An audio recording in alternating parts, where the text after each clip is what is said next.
Alhamdulillah hamdan katsiran tayyiban mubarakan fi kama yuhibbu rabbuna wa yarda. Sallallahu wasallam wa baraka ala nabiyil karim wa ala alihi wa ashabihi wa man tabi'ahum bi ihsan ila yaumiddin. Jamaah rahimani wa rahimakumullah.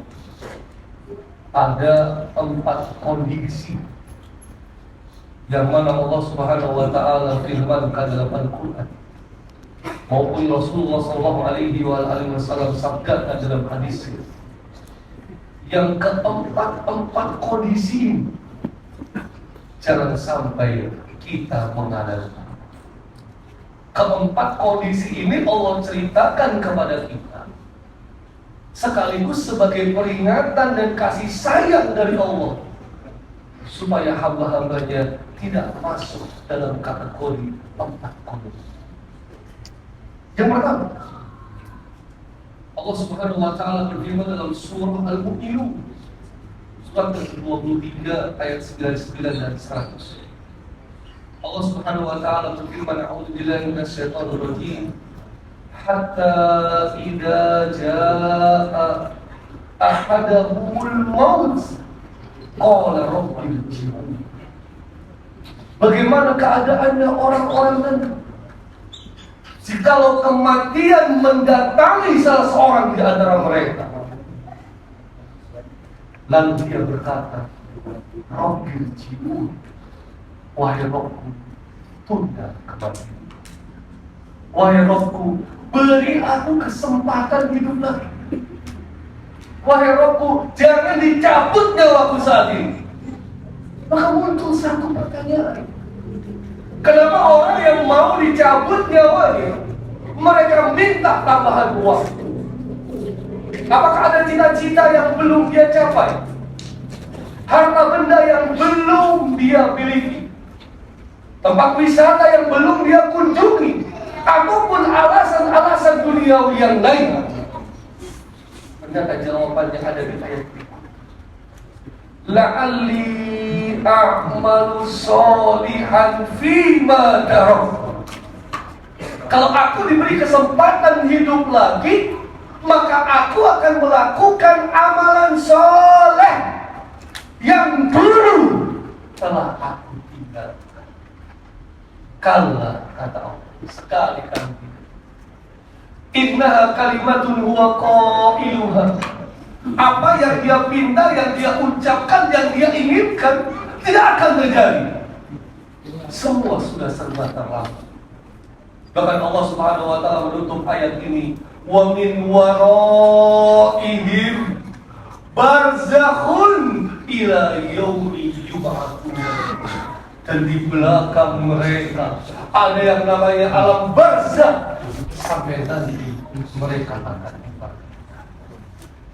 Para jemaah, inilah kondisi orang-orang yang mau dicabut nyawanya, minta dispensasi waktu, minta tambahan usia, bukan untuk main-main, jalan-jalan, senang-senang, nongkrong-nongkrong, tidak, tapi hanya untuk melakukan amalan soleh. Yang kedua, suatu ketika Nabi kita yang mulia sallallahu alaihi wasallam berjalan di beberapa taman-taman Madinah. Dan kemudian beliau bersama para sahabatnya menemukan batu-batu nisan. Langsung saja Nabi kita yang mulia sallallahu alaihi wasallam bertanya kepada para sahabat, man sahibu hadzal qabr? Kuburan siapa itu? Faqalu, para sahabat menjawab, fulan, kuburannya fulan. Faqal, maka Nabi yang mulia sallallahu alaihi wasallam langsung bersabda sebuah perkataan yang patut dicatat dengan tinta emas sebagai peringatan para sahabat pada saat itu, sebagai peringatan pada kita saat ini. Apa kata beliau sallallahu alaihi wasallam? Rakaatan, 2 rakaat salat, ahabbu ila hada min baqiyati dunya. 2 rakaat salat lebih diinginkan, lebih dicintai, lebih akan dilakukan oleh para penghuni kuburan ini dibandingkan seluruh harta benda duniawi kali. Maksudnya para jemaah, seandainya penghuni yang ada di kuburan sekarang, mereka punya kesempatan dibangkitkan lagi oleh Allah Subhanahu wa Ta'ala, maka hal pertama yang akan mereka lakukan bukan jalan-jalan, main-main, senang-senang, bukan. Tapi hal pertama yang akan mereka lakukan adalah sholat 2 rakaat atau melakukan amalan soleh dibandingkan semua yang kita miliki hari ini. Kondisi yang ketiga, Allah Subhanahu wa Ta'ala berfirman dalam surah As-Sajdah, surat yang ke-32 ayat yang ke-12. Di sini Allah Subhanahu wa Ta'ala dengan tegas menjelaskan bagaimana orang-orang yang sudah berada di alam akhirat sedang menjalani pengadilan yang ada di alam akhirat. Maka kemudian Allah berfirman, walau tara idil mujrimun naqisu ru'usihim 'inda rabbihim. Dan jikalau kamu melihat para pendosa itu, mereka menundukkan kepala mereka di hadapan Rabb. Mereka hina dan terhina. Mereka dihinakan pada alam akhirat. Tidak seperti sekarang. Para pendosa malah bangga dengan dosa. Para pendosa malah tidak merasa itu aib untuknya.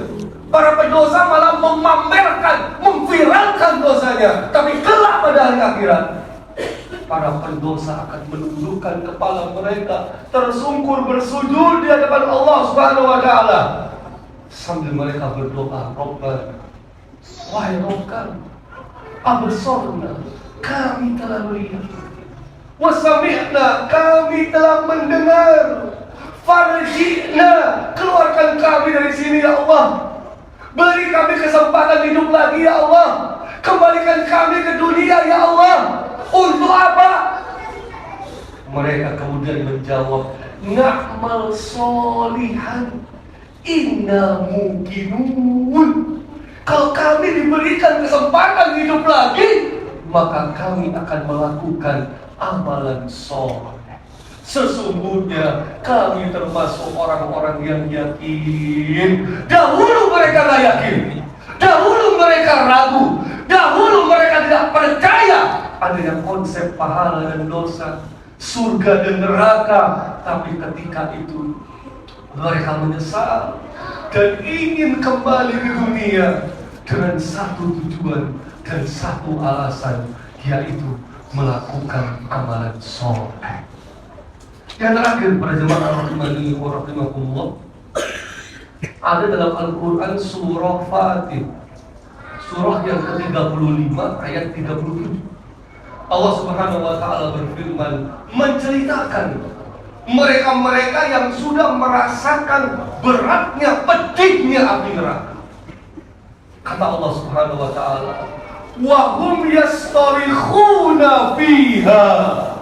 Mereka berteriak dengan teriakan yang sekencang-kencangnya di dalam neraka, dengan teriakan yang sekuat-kuatnya di dalam neraka. Mereka merintih, menangis, pedih, merasakan kesakitan teramat sangat di neraka.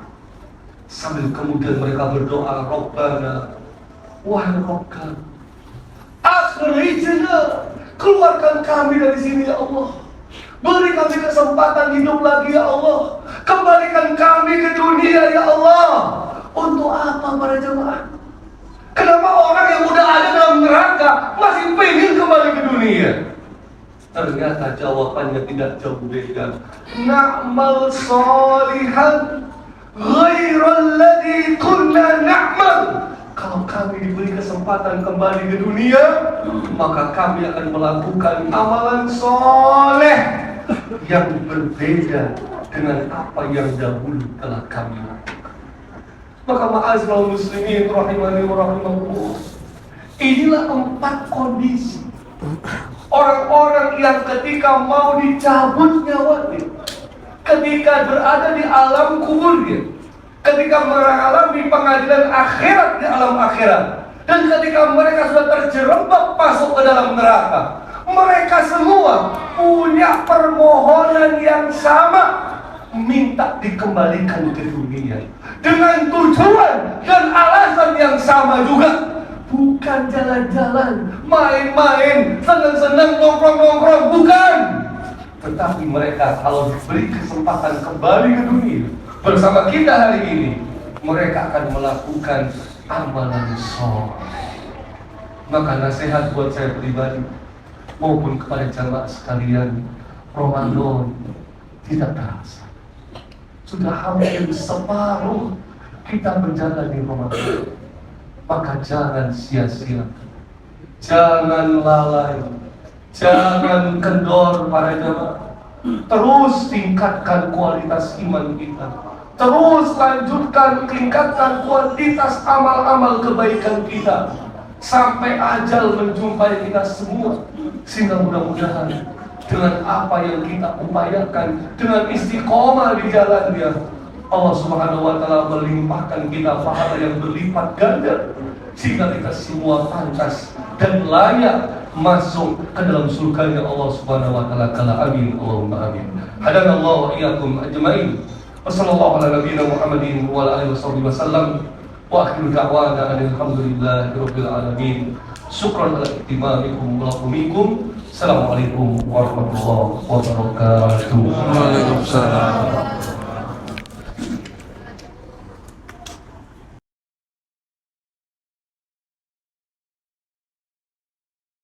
Terima kasih sudah menonton. Jangan lupa like, komen, dan subscribe ya.